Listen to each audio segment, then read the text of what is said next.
Are your prongs worn out or perhaps even broken? Are you about to lose your gemstone? Well, in today's video, we're going to take a look at this ring. This ring has 5 broken prongs that's worn away.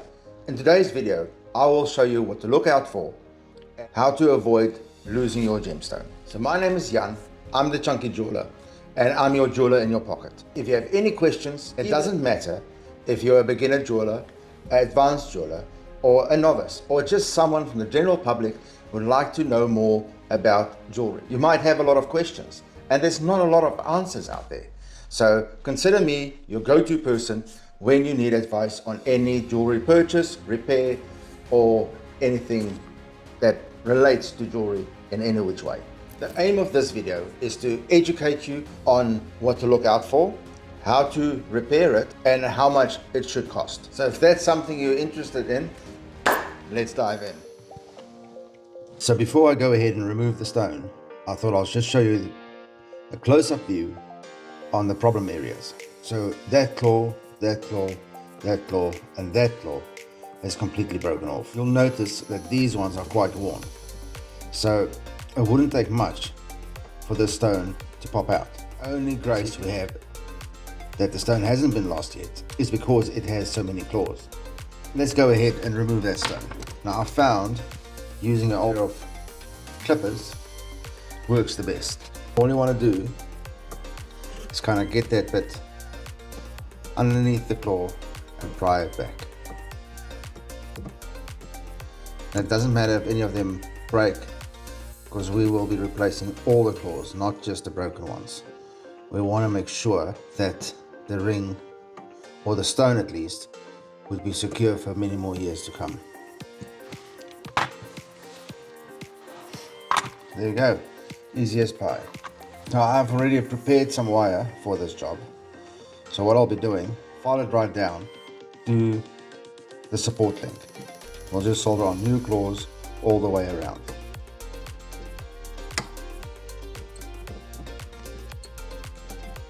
That is done. I'll just take a file and make sure we've got nice level surfaces to work with. So when we solder, there's enough surface area for the new wire to attach to. Because the more surface area you have, the stronger your solder joint. Exactly 12 new prongs. So we'll go ahead and cut 12 sections from our wire. What you want to do, I might actually do that before we cut it.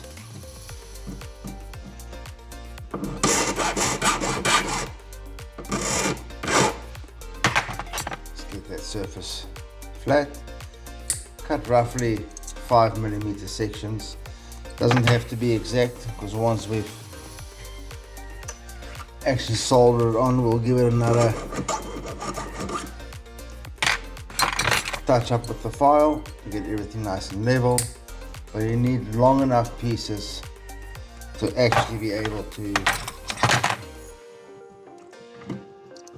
fold it over the stone once it's all soldered on. So I'll go ahead and cut the rest of them, and I'll tag you back in once that's done. Once that is done.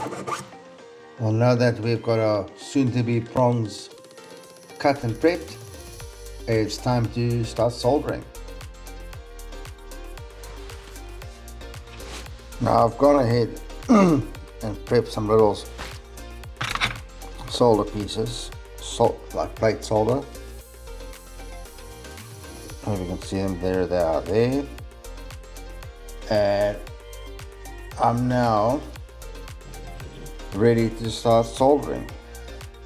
So I'll do one, show you exactly how it's done, and I'll work my way through the rest of them, and once again we'll pick it up after I've soldered all of them. What you want to do, you don't want a flame that's too sharp, because you might have the risk, or run the risk, of melting the ring.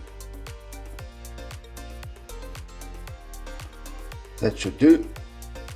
Ain't that a scary sight? So what I'll do, I'll go ahead and solder all of the claws without having to work through the screen.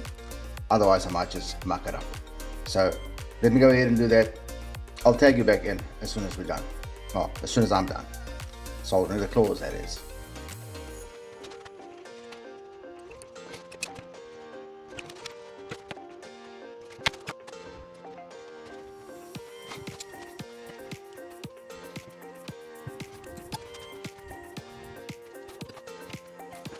Now it's worth noting that if you are a jeweler starting out and you want to learn flame control, this is the best exercise you can do. So especially in silver. So if you can master the art of flame control on soldering claws or little prongs onto a silver ring without melting the wire or melting the ring, trying to use the hardest solder possible, I would definitely use medium hard opposed to medium easy, because you got more control over the solder and where it flows on medium solder. With easy solder, it's just like if you warm up the metal, it just goes everywhere all at once, and you 9 times out of 10 have a prong that's going to break off when you try to bend it over the stone. So if you want to, like I said, if you want to master the art of flame control like I just did in this segment, you would have noticed where I was able to actually, when I soldered this prong, the one next to it actually tilted forward ever so slightly, and then I went back and I actually manipulated that claw back into place by just warming up the solder ever so slightly. So that is a good indication of good flame control. You know, practice that and you'll be a master jeweler before you know it. And if you solder it, if you can do it in silver solder, you can do it in any metal, because silver is the most unforgiving one of all. Most jewelers probably won't tell you that, but that's why most jewelers hate working in silver. Now I can go ahead and start cleaning up the claws or the prongs. So first, just want to get them all kind of aligned to where they need to be. And this also tests the strength of the claws, because if the solder doesn't take properly, the claws will actually snap off in the tweaking process. So I'm quite happy that they're all nice and secure and they all look fairly straight. So we'll just go ahead and clean up the joints. Now I like using a Moore's disc for this process, just a medium grit. You can also use sandpaper, file, but I feel this is a lot quicker and tidier.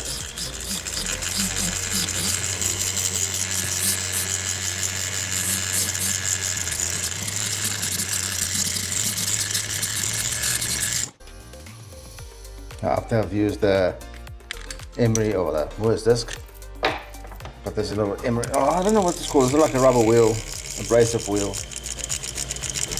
and I just run over the joints and the support link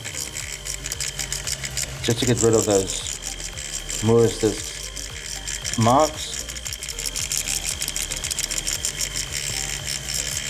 And this wheel, this rubber wheel, gives it a nice smooth surface, so when you're polishing you don't have all those scratches to contend with.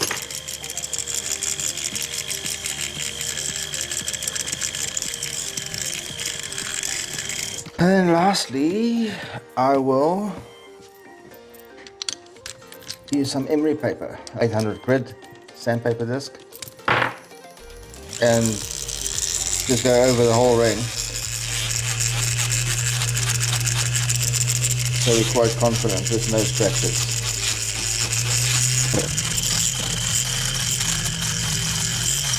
Bear in mind, if you are still learning to make jewelry, 50%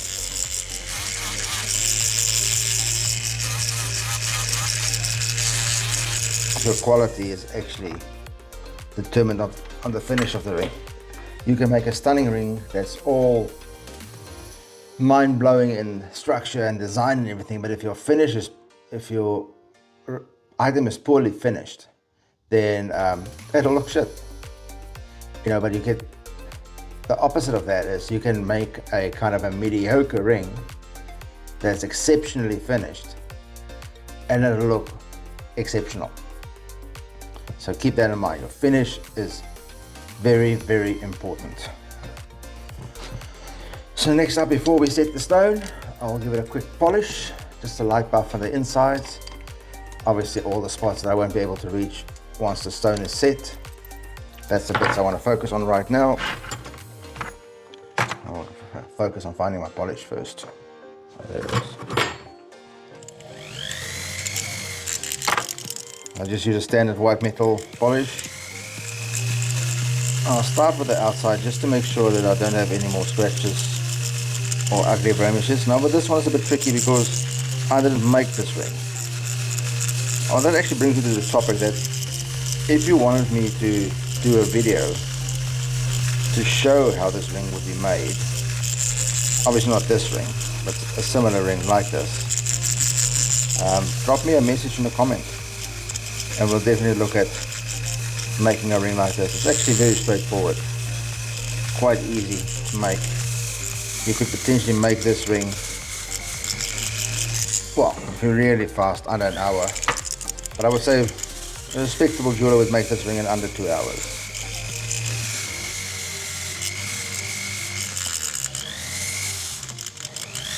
And your potential for income on these style of rings are really good. You can make these sort of rings with any sort of stone. Small stone, big stone, any sort of shaped stone. The sky's options are limitless. The options are limitless with this style of ring.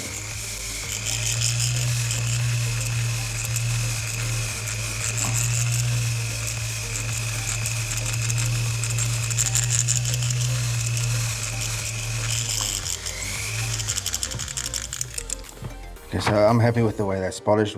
Later on we'll go in the insides and everything. So what I suggest you do next, if you're following along, is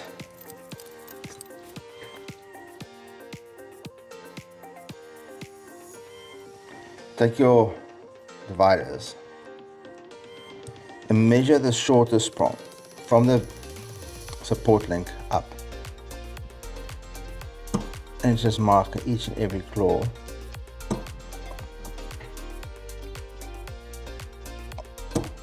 to match that height.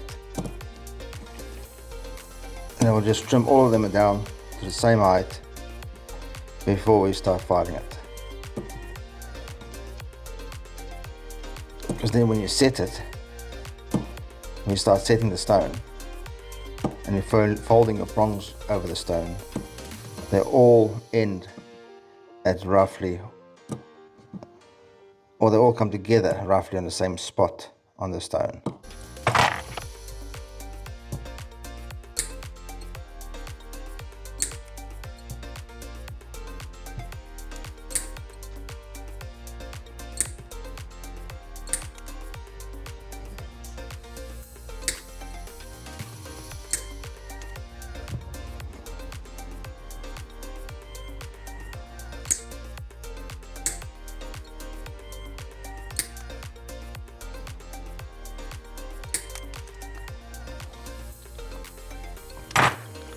So we'll just file these down and then I'll go wash the ring, and then it's time to set the stone.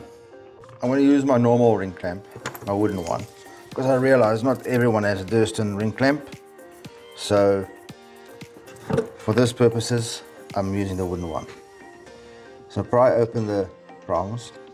Now a lot of jewelers would say you have to grind out the inside first, and I don't think it's always necessary with prongs, especially on bigger stones, because it's quite tricky to know exactly where the stone is going to sit. And yes, you see the videos with the guys putting the stone in and marking out all the prongs level with the table, but as a jobbing jeweler, you don't have time for that. Plus you always also run the risk of getting the prongs too thin, and then you're back to square one again. So just open it as much as you need it to be open.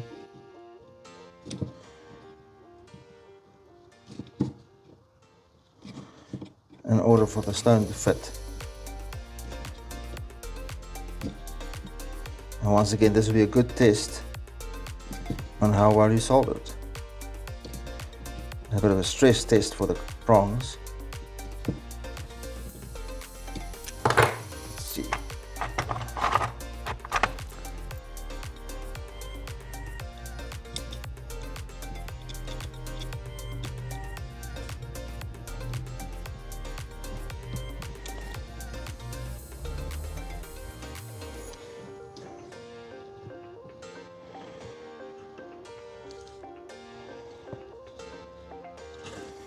So once you're fairly happy with how the stone sits and you feel it's fairly straight, you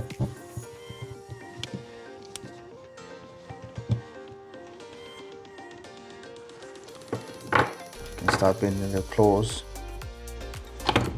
over the stone. Okay, and this one doesn't want to work with me, so we might just use a biggish burr, quite a large one. Then we'll just kind of nick the prong in between the support link, so where it catches the claw, we're just going to slightly nick it, because in this case what's happening, as soon as I'm trying to pry the claw over the stone tilts and it moves out of position. So we're going to use this big ball fraser just to get everything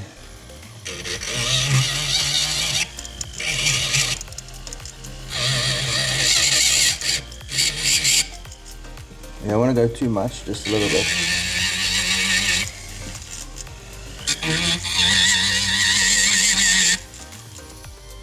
Just enough so that the girdle actually clicks into place.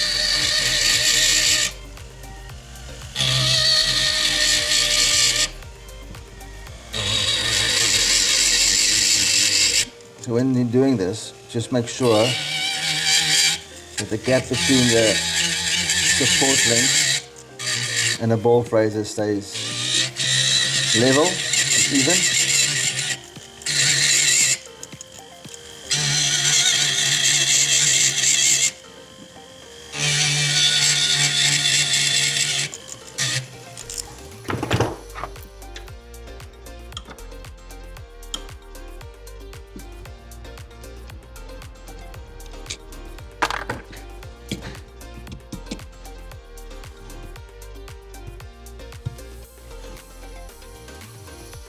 Looks pretty good. So I'll hold it in place and fold over the first prong.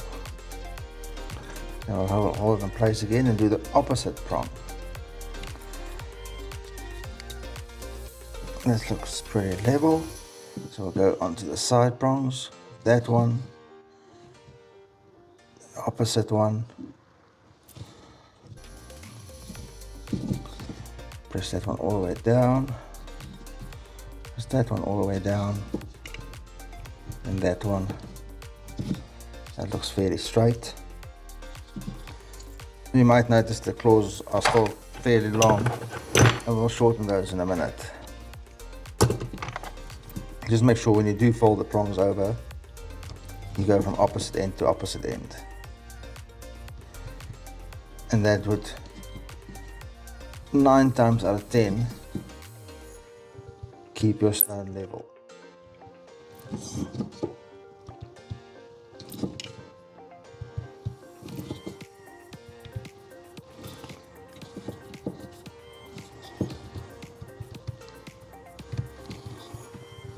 So once you have all the claws bent over, just go ahead and give them a final push down. Make sure it's nice and sturdy and flush on the stone. You don't want the customer hooking the prongs when she's wearing them. Now if you do have a setting hammer, you could just go over all of them with the setting hammer. I'm not going to do that right now, so we'll just chop all these prongs to the right length.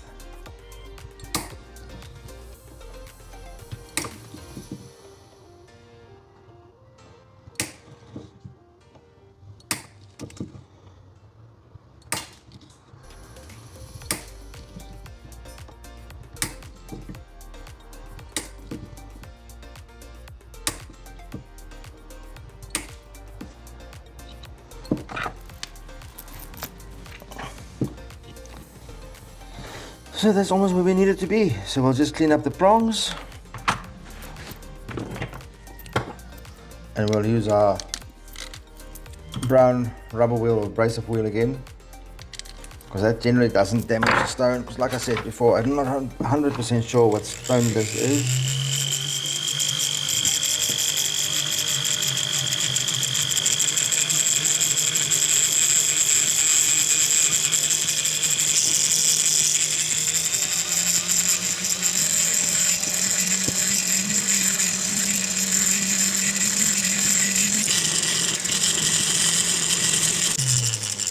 I want to make sure nothing is catching.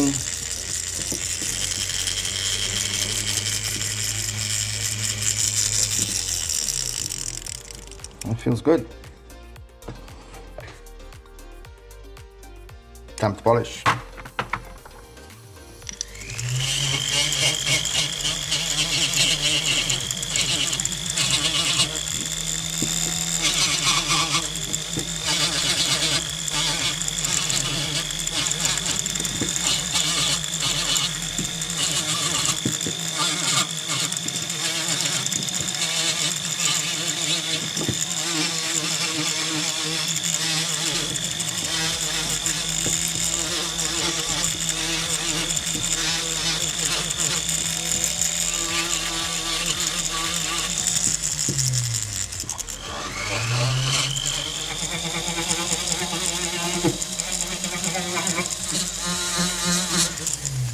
Well, I'll go give it a polish and we'll come back to the bench and take a final look at the result. Well, I have now washed my hands and washed the ring, and I'm quite happy with the way it turned out. You would think it's been made this way. You can't tell that the claws has been replaced, and you see how nice and thick the prongs are now on the outside, because we didn't have to grind away so much on the inside, and it sits nice and straight. So it's all level, ring size is correct, and I'm quite happy with that. So if you have any questions, please feel free to drop a question in the comments below. And like I said earlier in the video, if you'd like to know how to make one of these rings, drop me a comment. If I have 1,000 comments or likes, then I would make one of these, make a video of making one of these. A full tutorial as such, a little bit better than this one. This one was a bit wonky. But I didn't make this one. So yeah, please feel free to like and subscribe to the channel. Well, please feel free to subscribe to the channel, like the video if you liked it, and comment and share to all like-minded individuals like yourself. Have a great day. See you in the next one. Chunky Jewel out.